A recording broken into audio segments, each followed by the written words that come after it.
Hello everyone, welcome to UV reviews. ரொம்ப நாளாவே தமிழில் ஒரு ப்ராப்பரான ஹாரர் படமோ அல்லது வெப் சீரிஸோ வரலை. வரது எல்லாமே கொஞ்சம் டைல்யூட்டடான ஹாரர் ஜான்ரா மூவிஸாக தான் வருது. எதர் ஹாரர் காமெடியாக இருக்கலாம், அல்லது ஸ்லாஷர் காமெடியாக இருக்கலாம், அல்லது வேறு ஏதாவது ஒரு ஜான்ரா ஹாரரோட கலந்து கொடுத்துட்ருப்பாங்க. ஒரு ப்ராப்பர் ஹாரர் டெம்ப்ளேட்டில் தமிழ் படமோ வெப் சீரிஸோ பெருசாக வரல. அப்படி வந்தாலுமே ரொம்ப குவாலிட்டியாக இல்லை, எல்லாரும் பார்க்குற அளவுக்கு இல்லை. ஸோ அந்த ட்ராட்டை போக்குற மாதிரி வந்திருக்கிறது தான் இப்போது தமிழில் ஒரு ப்ராப்பர் ஹாரர் ஜான்ரா வெப் சீரிஸாக வந்திருக்கிற கருவணம். இந்த கதையோட ஸ்டார்டிங்கில் ஒரு அம்மா ஒரு ஆர்ஃபனேஜ்க்கு ஓடி வராங்க.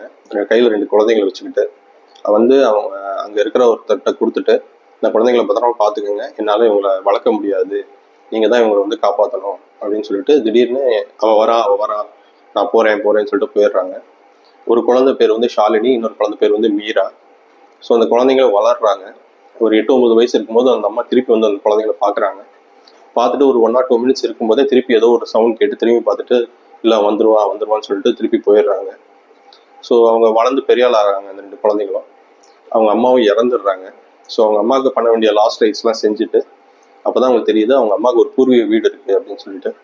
ஸோ மீராவும் ஷாலினி என்ன டிசைட் பண்ணுறாங்கன்னா, ஸோ நம்ம இனிமேல் நம்ம லைஃப்பை இங்கேருந்து ஸ்டார்ட் பண்ணலாம், நமக்கு தான் யாருமே இல்லையே, நம்ம அம்மா வீட்டிலேருந்து ஸ்டார்ட் பண்ணலாம் அப்படின்னு சொல்லிட்டு அந்த வீட்டுக்கு போகிறாங்க.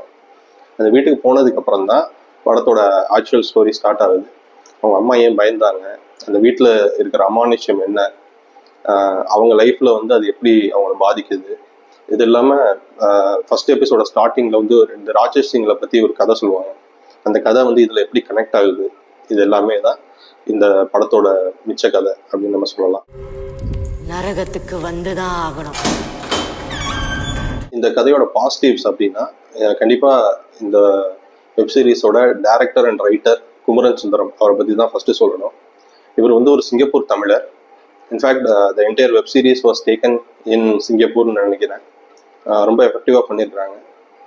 இதில் நடித்த எல்லாருமே சிங்கப்பூர் ஆர்டிஸ்ட் தான் நினைக்கிறேன், சிங்கப்பூர் தமிழர்கள் தான் நினைக்கிறேன்.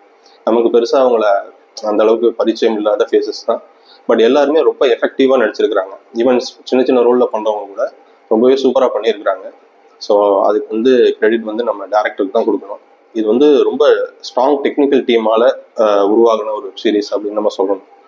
ஏன்னா இதில் எடிட்டிங்காக இருக்கட்டும், சினிமாட்டோகிராஃபியாக இருக்கட்டும், இதில் பண்ண கலர் டோனாக இருக்கட்டும், பேக்ரவுண்ட் ஸ்கோராக இருக்கட்டும், எல்லாமே ரொம்ப எஃபெக்டிவாக இருந்திருக்குது. இந்த மாதிரி ஒரு சும்மா சவுண்ட்லேயோ சும்மா இந்த சீப் த்ரில்ஸ்ன்னு சொல்லுவாங்க, கதவு திறக்கிற மாதிரியோ இல்லை டம்முன்னு போடுற மாதிரியோ இல்லை பேய் திரும்புகிற மாதிரியோ, அந்த மாதிரி காட்சிகளை மட்டுமே பேஸ் பண்ணி பண்ணாமல் ஒரு ப்ராப்பர் ரைட்டிங்கில் எஃபெக்டிவான ஒரு ஸ்க்ரீன் பிளேயில் அதுலேயே ஆர்கானிக்காக நம்மளை எப்படி பயமுறுத்தணுங்கிறத நல்லா வச்சுருக்கிறாங்க. அது பெரிய அளவில் ஒர்க் அவுட் ஆகிருக்குன்னு நான் சொல்லுவேன். So congrats to Kumaran Sundaram. நீங்கள் கண்டிப்பாக இன்னும் பெரிய பெரிய அளவு போவீங்க அப்படிங்கிறது இந்த இதுலேயே தெரியுது. ஸோ இந்த சீரியஸோட நெகட்டிவ்ஸ் பற்றி ஏதாவது பேசணும் அப்படின்னா பெருசாக நெகட்டிவ்ஸ் எதுவும் இல்லை, ரொம்ப நல்லாவே பண்ணியிருக்கிறாங்க. பட் இது ஒரு 12 எபிசோட் வெப் சீரிஸ். ஒவ்வொரு எபிசோடுமே 40 to 50 minutes போகுது. லாஸ்ட் 2 எபிசோடு இன்னுமே லென்த்தியாக போகுது. ஒரு எபிசோடு 8 and 9, 10 அந்த டயத்தில் கொஞ்சம் லேக் ஆகுது. அதாவது ப்ராப்பர் கதையை கொண்டு போகாமல் கொஞ்சம் பிரான்ச்சஸ் ஆஃப் ஸ்டோரிஸ்குள்ளே போய் அதை கொஞ்சம் எலாங்கேட் பண்ணியிருக்கிறாங்க. அதை கொஞ்சம் தவிர்த்திருக்கலாம். இது ஓவராலாக ஒரு 10 எபிசோட் வெப் சீரிஸை இன்னுமே கொஞ்சம் ட்ரிம் பண்ணியிருந்தா இன்னுமே எஃபெக்டிவாக இருந்திருக்கும் அப்படின்னு எனக்கு தோணுச்சு.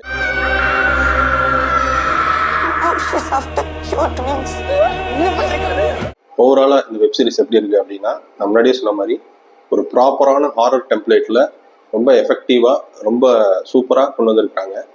ப்ரொடக்ஷன் டிசைனும் ரொம்ப ரிச்சாக இருக்குது, ரொம்ப கிராண்டியராக இருக்குது. அவங்களுக்கு கொடுத்துருக்கிற லிமிட்டடான ஒரு பட்ஜெட்டில் ரொம்ப எஃபெக்டிவாகவே ஃபில் அப் பண்ணியிருக்காங்க. கண்டிப்பாக ஹாரர் ஃபேன்ஸ் இது ஒரு மஸ்ட் ட்ரைன்னு நான் சொல்லுவேன். கண்டிப்பாக பாருங்கள். General audience can also watch. கொஞ்சம் பயமுறுத்துற மாதிரி இருக்கலாம், கொஞ்சம் பிளட் ஷெட்ஸ்லாம் இருக்கலாம், பட் கண்டிப்பாக இது ஒரு ரெக்கமெண்டேஷன் என் சைடில் இருந்து. அண்ட் கருவணத்துக்கு நம்ம கொடுக்குற ரேட்டிங் 3.75 out of 5.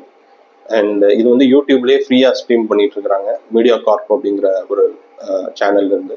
ஸோ நீங்கள் ஃப்ரீயாகவே யூடியூப்பில் பார்க்கலாம். பார்த்துட்டு உங்கள் கமெண்ட்ஸை நமக்கு சொல்லுங்கள். அண்ட் சீக்கிரமே இன்னொரு படத்தோட அல்லது வெப் சீரிஸோட ரிவ்யூவோட நம்ம மறுபடியும் சந்திக்கலாம். Until then, is bye from Yuvi.